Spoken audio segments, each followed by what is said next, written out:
സലഫ് സാലിഹീങ്ങൾ ആ സകലം അവർക്ക് അവരുടെ ജീവിതത്തിൽ നല്ല റിസൾട്ട് ഉണ്ടാക്കാൻ സാധിച്ചു. ഓരോ വ്യക്തികളുടെ ജീവിത രീതി പരിശോധിച്ചാൽ 1000 10,000 ലക്ഷത്തോളം വരുന്ന നമ്മുടെ മുൻപന്മാരായ നേതാക്കളുടെ ഹിസ്റ്ററി വായിക്കുമ്പോഴെല്ലാം വായിച്ചാൽ പൂതി കെടൂല, വായിച്ചുകൊണ്ടേ ഇരിക്കണമെന്ന് തോന്നലാണ്. ഞാനിവിടെ പറയാറുണ്ട്, ഇമാം മാലിക് ഇബ്നു അനസ് അസ്ബഹി മദീനയിൽ പണ്ട് ജീവിച്ച നമ്മുടെ നേതാക്കളുടെ നേതാവാണ്. അദ്ദേഹത്തിൻ്റെ മദീന പേര് തന്നെ, അദ്ദേഹത്തിന് മുസ്ലിം ലോകം നൽകിയ പേര് തന്നെ എന്താണ്? ഇമാമു ദാറുൽ ഹിജ്റ. ഇമാമു ദാറുൽ ഹിജ്റ, റസൂൽ ഹിജ്റ പോയ നാട്ടിൻ്റെ നേതാവ് എന്നാണ് അദ്ദേഹത്തിൻ്റെ സ്ഥാനപ്പേര്. മദീനയിൽ ജീവിച്ചു, മദീനയിൽ ഖാദിയായി, മദീനയിൽ ഖതീബായി, മദീനയിൽ മുദരിസായി, മദീനയിൽ ക്ലാസ് എടുത്തുകൊണ്ട് ജീവിച്ച വ്യക്തി, എന്നിട്ട് മരിച്ച വ്യക്തിയാണ് അദ്ദേഹം. മസ്ജിദുൻ നബവിയിൽ ക്ലാസ് എടുക്കുന്ന വേളയിൽ ഖാല സാഹിബു ഹാദൽ ഖബർ, ഈ ഖബറിൻ്റെ ഉടമ പറഞ്ഞു എന്ന് പലപ്പോഴും പറയുന്നതാണ്. ഖാല റസൂലുള്ളാഹി എന്ന് പറയുന്നതിന് പകരം എന്തേ അത് കേൾക്കുന്നവർക്ക് രോമാഞ്ചമുണ്ടാവാനുള്ള ശൈലിയാണത്. ഏത് ഞാൻ എന്തെങ്കിലും പറയാല്ല, ഇവിടെ കടന്നാൾ പറയാണ്. ആ മഹാനായ മാലിക്കിന്റെ ഹിസ്റ്ററിയെ പോലോത്ത, അബ്ദുല്ലാഹി മുബാറക്കിന്റെ ഹിസ്റ്ററിയെ പോലോത്ത, ഇമാം മുഹമ്മദ് ഇബ്നു ഇദ്രീസ് ഷാഫിയുടെ ഹിസ്റ്ററിയെ പോലെ അവരുടെ എല്ലാം ഹിസ്റ്ററികൾ വായിക്കുമ്പോൾ ബുദ്ധിയോട് വായിച്ചു കൊണ്ടേയിരിക്കണമെന്ന് തോന്നലാണ്.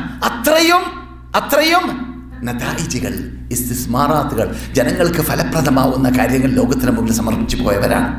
അപ്പോൾ അങ്ങനെയുള്ള നേതാക്കളുടെ ഹിസ്റ്ററിയൊക്കെ നമ്മുടെ മുമ്പിൽ ഇങ്ങോട്ട് വിട്ടടക്കുമ്പോൾ അതൊക്കെ വായിക്കുക. പ്രത്യേകിച്ച് ഒറിജിനൽ ആധുനിക ഗ്രന്ഥകർത്താക്കൾ എഴുതിയ ഗ്രന്ഥങ്ങളെക്കാൾ കൂടുതൽ ഏറ്റവും പഴക്കവും ഏറ്റവും പഴമയുമുള്ളതായ ഖുർആനും, അത് കഴിഞ്ഞാൽ പുതുമയും പഴമയും എല്ലാം ഉള്ളതാണ് ഖുർആൻ. അതുപോലെ സഹിഹായ ഹദീസ് ഗ്രന്ഥങ്ങൾ, അതിൻ്റെ ശുറൂഹുകൾ, അപ്രകാരം തന്നെ ആ സലഫ് സാലിഹീങ്ങളുടെ ശൈലിയിൽ ഗ്രന്ഥങ്ങൾ എഴുതുന്ന ഇന്നത്തെ ആധുനിക പണ്ഡിതന്മാർ, മനസ്സിലായില്ലേ? ആധുനിക പണ്ഡിതന്മാരുടെ ഗ്രന്ഥത്തിന് ഞാൻ അവഗണിക്കുകയല്ല. പിന്നെയോ ചിലപ്പോൾ ആധുനിക പണ്ഡിതന്മാരുടെ ശൈലിയായിരിക്കും ആകർഷണീയം. ഇന്നത്തെ കാലത്തിനനുസരിച്ച് അദ്ദേഹം എഴുതി കാണും. പറഞ്ഞുതരാം വിദ്യാർത്ഥികളെ മനസ്സിലാക്കാൻ. ഇമാം ഷാഫിയുടെ പേരിൽ ചേർത്ത് പറയുന്ന ഉമ്മുണ്ടല്ലോ, ഉമ്മ് ബാക്കിയൊക്കെ അറിയാം. നമ്മളൊക്കെ പണ്ട് പള്ളി ദർസിൽ ഓതിയപ്പോൾ ഉമ്മ് കടിച്ചു പൊട്ടാത്തതാണല്ലോ അല്ലേ? ഉമ്മ് കടിച്ചാൽ പൊട്ടാത്തതാണ്. മുസ്ലിംമാർക്ക് തന്നെ അറിയില്ല എന്താ പറയുന്നത്, പല ഭാഗങ്ങൾ അറിയില്ല. എന്തേ? ആ കാലഘട്ടത്തിലുള്ള അറബി ആയതുകൊണ്ട്. 1000 പരം വർഷങ്ങളായില്ലേ. ഇമാം മുഹമ്മദ് ഇബ്നു ഇദ്രീസ് ഷാഫി റഹ്മത്തുള്ളാഹി അലൈഹി 204 മരിക്കുന്നു, 150 ജനിക്കുന്നു. ആ 150 തന്നെയാണ് അബൂ ഹനീഫ ലോകത്തോട് വിട വാങ്ങിയത്. ഈ മഹാത്മാക്കളുടെ പേര് പറയുമ്പോൾ അവർക്ക് മുമ്പ് പറയേണ്ടവരില്ലേ? എന്തേ ഇദ്ദേഹം ഇവരെ കുറിച്ച് പറയുന്നു എന്ന് ചോദിക്കാൻ കാരണമുണ്ട്. അവർ കൊണ്ടുവന്നതിൻ്റെ രക്തചുരുക്കം ലോകത്തിന് മുമ്പിൽ സമർപ്പിച്ച നേതാക്കളാണ്. അവർ അവഗണിക്കലാണ്, സംശയമേ ഇല്ല.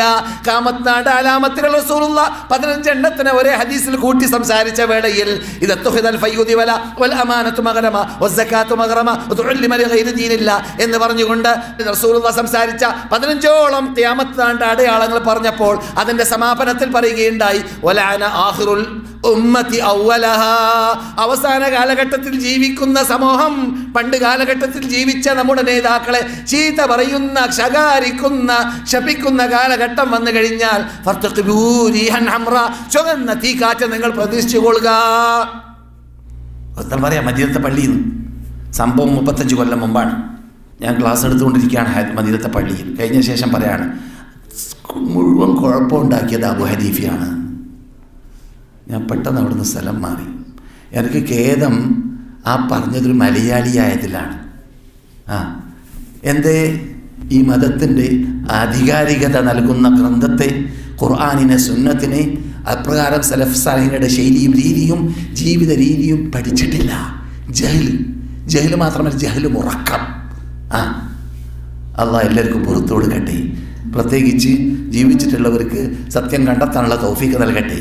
നിങ്ങൾ ബേജാറാവണ്ട, ചാൻസ് ധാരാളമുണ്ട് നമ്മുടെ മുമ്പിൽ. ഗ്രന്ഥങ്ങളുണ്ട്. നെറ്റ് വെറും മൊബൈലിൽ കൂടി മാത്രം നന്മ ഉൾക്കൊള്ളാൻ ഉദ്ദേശിച്ചാൽ സർവ്വ നന്മയും ഏകദേശം